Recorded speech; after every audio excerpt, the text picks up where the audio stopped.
Pomaže Bog, braće i sestre. Danas je praznik Sveti Georgije Hozevit i u današnjem videu želim da pričam o njegovom žitiju. Sveti Georgije je rođen u jednom malom selu na Kipru. Njegovi roditelji bijehu bogati ljudi, ali mnogo pobožni. Njegov stariji brat se zamonašio u Lavri Kalamon u Svetoj zemlji i kada im umrešu roditelji, Georgije naslijedi cijelo bogatstvo. Njegov srodnik je htio da oženi Georgija sa svojom ćerkom i tako da zadobije Georgijevo bogatstvo, ali mladić ne htio čuti o tome i odbješe u manastir kod svog drugog srodnika.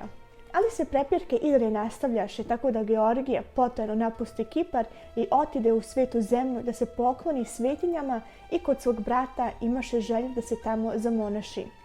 Brat ga odvede u manastir zvani Hozeva da se tamo podvizava i tako ga iguman primi u bratstvo i vidješe veliku pobožnost Georgijevu, zamonaši ga nakon izvjesnog vremena.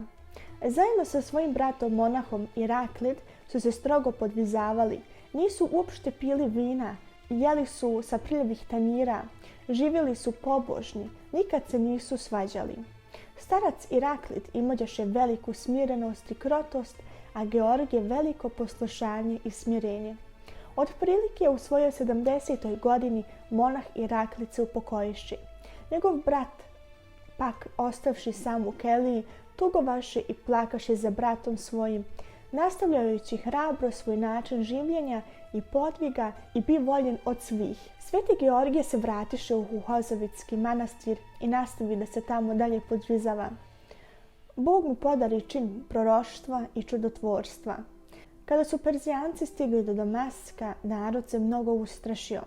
Sveti Georgije se molio Bogu da sačuva svoj narod i dođe mu glas: siđi u Jerihon i vidjet ćeš djela ljudi. Tada siđe u manastir i našavši bratiju iz opštežića koji iđehu u Jerihon, siđe i on s njima. Kada stigoše do vrtova ispred grada, iznenada ču u vazduhu veliku vrevu od mnoštva ljudi koji ratovahu međusobno i vikahu kao u borbi. Podigavši oči svoje, uvis vide vazduh ispunjen indusima koji se sukobljavahu kao u ratu, a zemlja se sva tresjaše i drhtaše pod njihovim nogama. Bratja rekoše prepodobnome: ajde, oče, da uđemo u grad. Zašto stojiš toliko dugo i gledaš u vazduh? Prepodobni im odgovori sa suzama i tugom: bježimo, braćo, i vratimo se. Zar vi ne vidite i ne osjećate da se zemlja trese? I dok on to govoraše, gle, odjednom iziđe iz grada neki naoružani konjarnici i drugi mlađi petace i djeca koji imađahu mačeve i koplja rukama i trčahu tamo amo. Bratja tada shvatiše da to biješe potres zemlje o kome govoraše starac i vratiše se u manastir sa velikim strahom, jer im je sveti ispriča i viđenje koje vide u vazduhu. Popivši se u svoju keliju, starac plakaše i ridaše zbog nepobožnosti i zloćudnosti naroda. Kada pak stiže najezda Perzijanaca i opkoli sveti grad, tada izađeše i bratja iz optežića i kelioti, pa bratja otide sa igumanom u Arabiju, a ovi se sakriše po pećinama i po šipražju.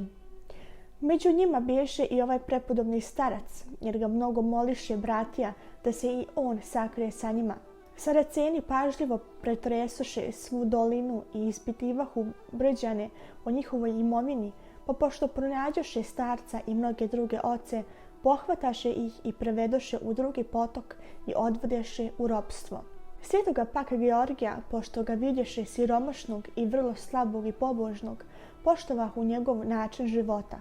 Bolje reći, budući pokrenuti na to od Boga, dadoše mu kotaricu punu hljebova i sud sa vodom, pa ga otpustiše rekavši mu: idi, spasavaj sebe gdje hoćeš.